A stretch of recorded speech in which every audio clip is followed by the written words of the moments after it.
We all have those discussions that feel like a no-win scenario.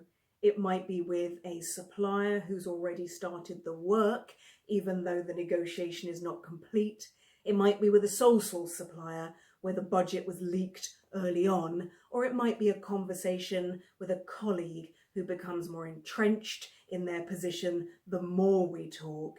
These discussions are apparent in everyday negotiation, like trying to reason with a child that is tantruming or trying to resolve a consumer dispute.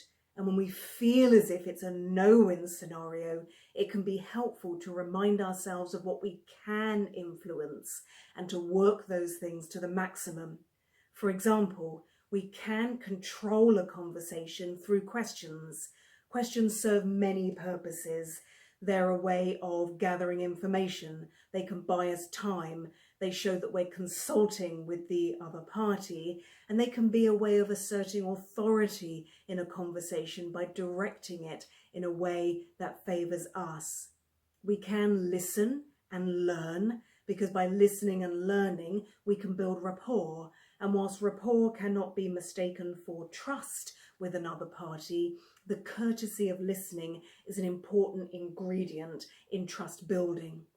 We can enable problem solving. We can express our observations of the scenario. We can ask the other party for their perceptions, talk about the symptoms and the impact, try to define a problem before going on to solve it. We can behave like a party of choice, because valued people, whether they're customers, suppliers or friends, do achieve favourable conditions by inviting it, by being prepared to offer them themselves, and by rewarding them. We can see if we can improve our offer, but we will only know what the other party values if we ask them early on. We can try to change the game. For example, we could state our perception of the balance of power, because it doesn't weaken your situation by stating the blatantly obvious, but we may well learn that what we are calling the facts are just one version of the truth.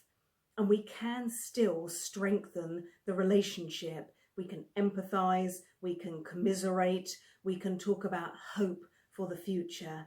And finally, we can change our mindset, because we can redefine winning the negotiation any way that we like, as preserving a relationship, as taking a step in the right direction, as averting a risk.